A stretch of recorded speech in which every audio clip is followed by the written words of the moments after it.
Seguimos juntos por aqui com o nosso trio já reunido mais uma vez para compartilhar informação importante.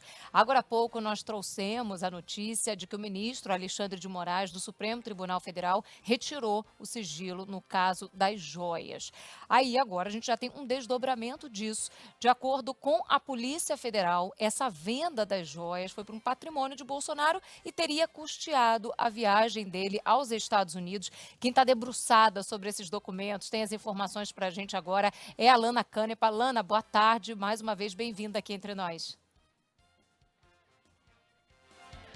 Oi, Thaís, ótima tarde para você, para todo mundo. Pois é, só a primeira pasta aqui do Supremo Tribunal Federal já tem mais de 100 volumes, estou olhando aqui um a um, é um volume muito grande de material, claro que muita coisa são petições, coisas pequenas e que são do andamento do processo, mas sim, a Polícia Federal, nesse pedido de indiciamento, que é quando a polícia diz há indícios de cometimento de crime, indicou que a soma de todas as joias que teriam sido dadas de presente a Jair Bolsonaro pode ter chegado a quase 7 milhões de reais. Isso em valores de hoje, 6 mil reais. Era isso que seria, segundo a Polícia Federal, o valor de todos os presentes somados. Quer dizer que Bolsonaro ficou com esse dinheiro todo? Não, não quer dizer. Quer dizer que a negociação dessas peças aconteceu, segundo a Polícia Federal, e o dinheiro vivo, muito do dinheiro, ficou com o Bolsonaro para custear o período em que ele estava nos Estados Unidos. Não houve movimentação das contas pessoais dele durante aquele período em que ele ficou nos Estados Unidos. Então, a suspeita da polícia é que ele tenha sido bancado por esse dinheiro, por uma negociação na venda das joias que foram dadas de presente à época, quando ele era presidente, e que são patrimônio da União, não poderiam ter sido negociadas, não poderiam ter sido vendidas. Essa é a suspeita da Polícia Federal, por isso ela entrega esses indícios de prova ao Supremo Tribunal Federal. E agora, o que acontece? Primeiro, os crimes, né? Peculato, associação criminosa e lavagem de dinheiro. Bolsonaro e mais 11 pessoas estão ali na lista com esse pedido de indiciamento feito pela Polícia Federal ao Supremo Tribunal Federal. Com essas provas em mãos, agora a Procuradoria-Geral da República foi provocada pelo Supremo, pelo ministro Alexandre de Moraes, que é o relator desse caso, para dar uma resposta. E o que eles podem fazer? O Procurador-Geral da República pode pedir o arquivamento se considerar que as provas não são suficientes, pode pedir novas provas, mais diligências para completar essa investigação, ou pode pedir a abertura, a denúncia em si. Caso a denúncia seja aceita, né, o procurador pode pedir isso, aí sim Bolsonaro e essas 11 pessoas que são ex-assessores, que participaram desse processo todo, passariam a ser réus. Esses são os próximos passos dessa decisão do ministro Alexandre de Moraes de hoje, de tornar público o material encaminhado pela Polícia Federal ao Supremo Tribunal Federal, que agora vai para as mãos da Procuradoria-Geral da República, pessoal.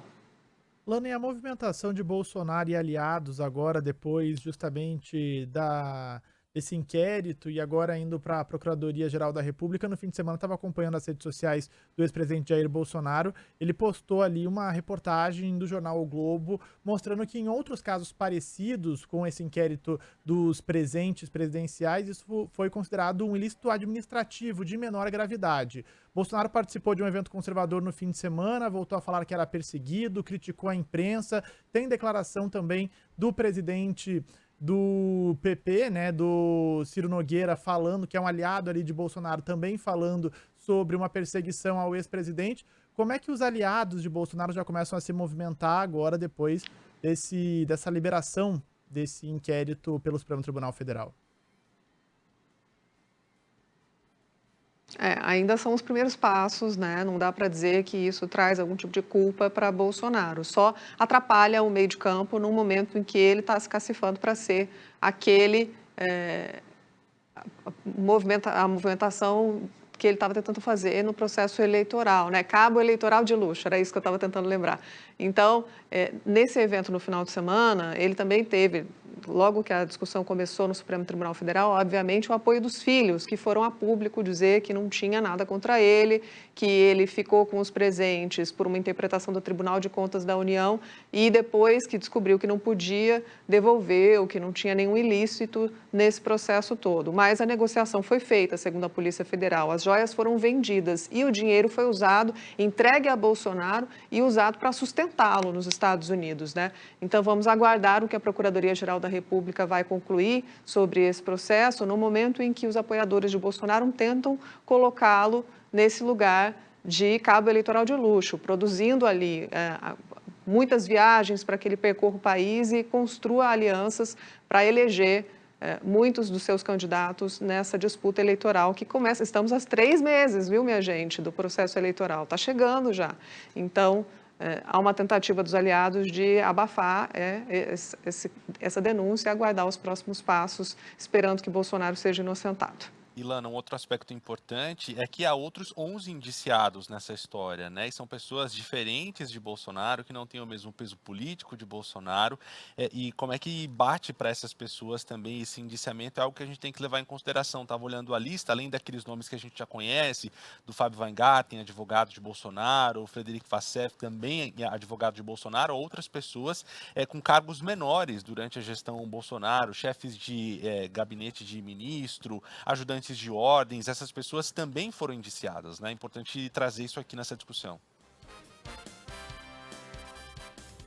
Exatamente, 11 pessoas, ex-assessores que teriam participado, segundo a Polícia Federal, do processo de negociação dessas peças, que somam quase 7 milhões de reais em valores de hoje. Então, para a Polícia Federal, era realmente uma associação. Muita gente envolvida nesse processo de negociação, além de Mauro Cid, o pai dele, que também, vamos lembrar, aparece no reflexo de uma das fotos de um presente que foi negociado também nos Estados Unidos. Então, essas provas todas já são conhecidas, né? Já foram colocadas. Agora, o que a Polícia Federal faz é aumentar o leque, né, de pessoas envolvidas, ex-assessores do presidente, e que teriam participado direta e indiretamente da negociação dessas joias, e todos eles estão na mira da polícia. Quer dizer que a abertura, que vai ter o aceite da denúncia por parte da Procuradoria, que isso vai avançar, ainda é cedo para dizer. Eles têm prazo de 15 dias, que pode, inclusive, ser prorrogado se pedirem, a PGR pedir novas diligências, mais informações. Mas, sim, o número de pessoas envolvidas nesse processo aumentou, assessores que, inclusive, não estavam figurando antes, né, nessa investigação e que agora estão também na mira da polícia. Lana Canepa, direto de Brasília, atualizando para a gente as informações. Daqui a pouco mais detalhes ainda, mais repercussões sobre esse caso, sobre essa quebra de sigilo. Lana, obrigada, um beijo para você. Até a próxima. Até mais. Agora, 3h29, uma rápida pausa e já o nosso trio volta por aqui trazendo informações inclusive do noticiário internacional.